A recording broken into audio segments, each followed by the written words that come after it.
28 से 29 अक्टूबर की 2 दिवसीय संयुक्त राष्ट्र सुरक्षा परिषद की आतंकवाद निरोधक समिति की विशेष बैठक मुंबई में आयोजित हुई।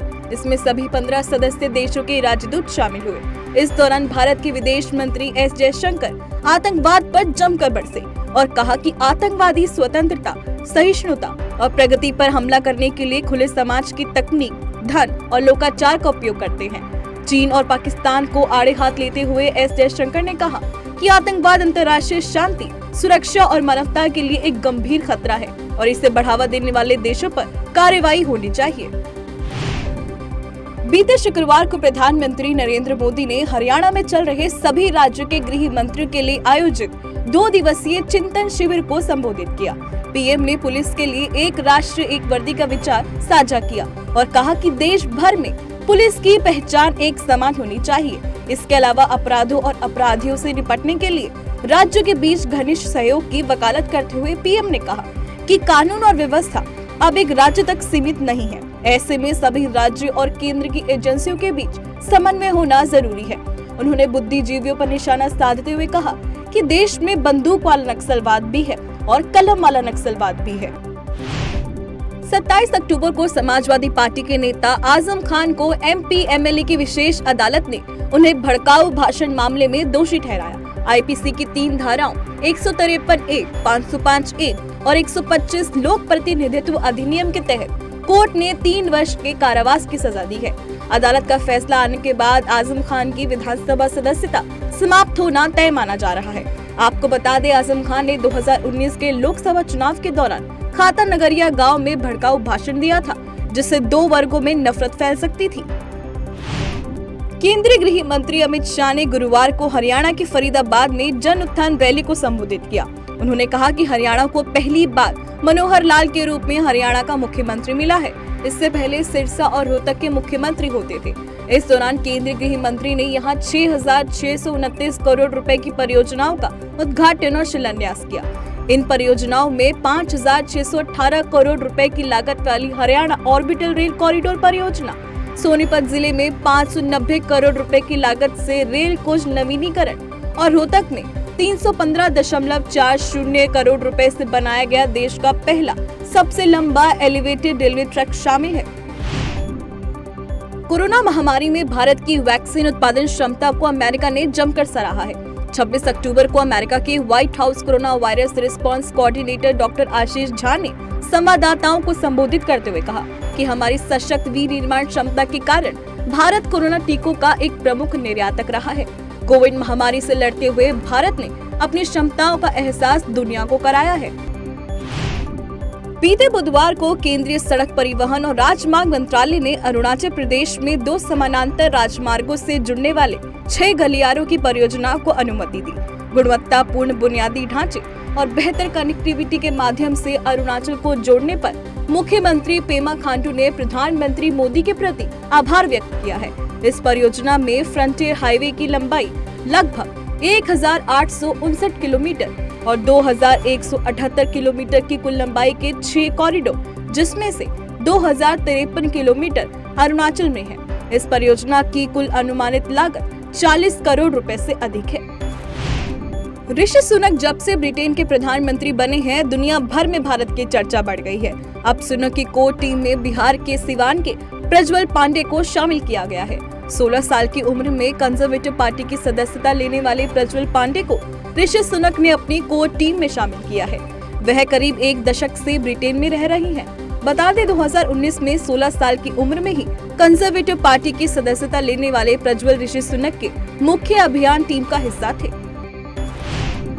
विदेश मंत्री डॉक्टर एस जयशंकर ने भारत की वसुधैव कुटुंबकम की परंपरा को एक बार फिर वैश्विक पटल पर दिखाया है। संयुक्त राष्ट्र के स्थापना दिवस पर सोमवार को उन्होंने ट्विटर पर कहा कि संयुक्त राष्ट्र के संस्थापक सदस्य के रूप में भारत अपने उद्देश्यों और सिद्धांतों के लिए प्रतिबद्ध है। सोमवार को विदेश मंत्री ने भारतीय रणनीति को स्पष्ट करते हुए कहा कि संयुक्त राष्ट्र की निरंतर प्रासंगिकता सुनिश्चित करने के लिए एक न्याय संगत अंतर्राष्ट्रीय प्रणाली पर हमारा ध्यान सदैव केंद्रित रहेगा। एशिया के म्यांमार देश से एक दुखद खबर सामने आई है। म्यांमार की सेना ने अपने ही लोगों पर हवाई हमले कर दिए हैं। इन हवाई हमलों में गायकों और संगीतकारों सहित 80 से अधिक लोगों की दर्दनाक मौत हो गई है। 100 से अधिक लोग घायल हैं। यह सभी लोग काचिन जाति अल्पसंख्यक समूह के सालगिरह समारोह में शामिल हुए थे।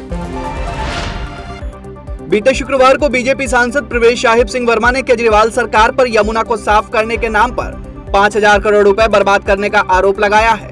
उन्होंने ट्वीट करते हुए कहा कि बड़े शर्म की बात है कि 7 वर्षों में 5500 करोड़ रुपए यमुना सफाई के नाम पर बर्बाद करने के बाद भी केजरीवाल को छठ पूजा से पहले यमुना जी के पवित्र पानी में जहर मिलाना पड़ रहा है।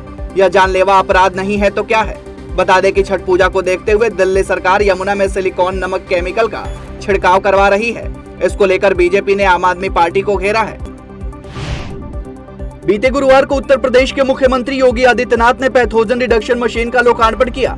लखनऊ के किंग जॉर्ज मेडिकल विश्वविद्यालय में रखी इस मशीन से खून में बैक्टीरिया, वायरस या फिर किसी प्रकार के पैथोजन की पहचान करना सरल हो जाएगा। एडवांस सिस्टम की यह मशीन अब तक एशिया के किसी भी चिकित्सा संस्थान में उपलब्ध नहीं है। इस मशीन के संचालन से देश भर में लोगों को लाभ होगा। बीते सोमवार को कर्नाटक सरकार द्वारा अनुसूचित जाति और अनुसूचित जनजाति के लिए नौकरियों और शिक्षा आरक्षण कोटा बढ़ाने के अध्यादेश को राज्यपाल थावरचंद गहलोत द्वारा मंजूरी मिल गई है। कर्नाटक सरकार ने 20 अक्टूबर को अध्यादेश जारी कर राज्यपाल थावरचंद गहलोत को सहमति के लिए भेजा था। अध्यादेश के अनुसार शैक्षणिक संस्थानों और सरकारी नौकरियों के लिए राज्य के कोटे में अनुसूचित जाति की हिस्सेदारी 2% और अनुसूचित जनजाति की हिस्सेदारी में 4% की वृद्धि होनी थी। अध्यादेश के पारित होने के बाद कर्नाटक में SC कोटा 17% और ST कोटा 7% हो जाएगा। एम्प्लॉयमेंट कंडीशंस अब्रॉड लिमिटेड यानी ECA ग्लोबल द्वारा 68 देशों में किए गए सर्वे से बड़ी जानकारी सामने आई है। वर्ष 2023 में भारत के वेतन में वैश्विक स्तर पर सबसे तेज वृद्धि होगी। मल्टीनेशनल 360 कंपनियों से जुटाई गई जानकारी के आधार पर बताया गया है कि भारत में 4.60% की दर से वेतन बढ़ने का अनुमान है। सर्वे के अनुसार भारत वेतन बढ़ोतरी में चीन से आगे होगा, जहां चीन के सैलरी ढांचे में केवल 3.8% की वृद्धि होगी, जबकि पड़ोसी देश पाकिस्तान के वेतन में 9.9% की गिरावट का अनुमान है। भारतीय रेल जल्द ही इतिहास रचने जा रही है। रेल मंत्रालय ने बुधवार को बताया कि देश के पहले वर्टिकल लिफ्ट रेलवे सी ब्रिज का 81% काम पूरा हो गया है। इस पुल की अनुमानित लागत करीब 250 करोड़ रुपए है। यह पुल भारत की मुख्य भूमि को रामेश्वरम द्वीप से जोड़ेगा। नया पुल वर्तमान पंबन रेलवे पुल की जगह लेगा, जो 104 साल पुराना है।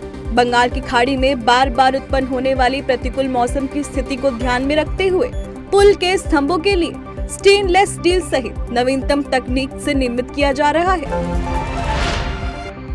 भारतीय क्रिकेट नियंत्रण बोर्ड यानी BCCI ने नारी सशक्तिकरण पर बड़ा कदम उठाया है। BCCI सचिव जय शाह ने ट्वीट कर जानकारी दी कि अब पुरुष खिलाड़ियों और महिला खिलाड़ियों को एक समान वेतन दिया जाएगा। अब BCCI द्वारा निर्धारित नई फीस में महिला और पुरुष दोनों ही खिलाड़ियों के लिए टेस्ट मैच के लिए 15 लाख, वनडे मैच के लिए 6 लाख और T20 मैच के लिए 3 लाख रुपए दिए जाएंगे। भारत की लोकप्रिय घरेलू क्रिकेट सीरीज IPL को लेकर बड़ी जानकारी सामने आई है। IPL 2023 के लिए ऑक्शन 16 दिसंबर को किया जाएगा। BCCI का आदेश है कि इससे पहले सभी टीमों के प्रबंधन को रिटेन खिलाड़ियों की सूची देनी होगी। टेस्ला के CEO और वैश्विक उद्योगपति एलन मस्क ने सोशल मीडिया के दिग्गज कंपनी ट्विटर का अधिग्रहण कर लिया है। एलन मस्क ने ट्विटर को खरीदने के लिए अपनी निजी संपत्ति, इन्वेस्टमेंट फंड, बैंक लोन और कई निवेशकों का सहारा लिया है। उन्होंने अप्रैल में $54.2 प्रति शेयर के रेट से $44 अरब में खरीदने का ऑफर दिया था। रॉयटर्स की रिपोर्ट्स के अनुसार मस्क ने मालिक बनने के बाद ही ट्विटर के CEO पराग अग्रवाल और CFO नेट सेगल को कंपनी से टर्मिनेट कर दिया है।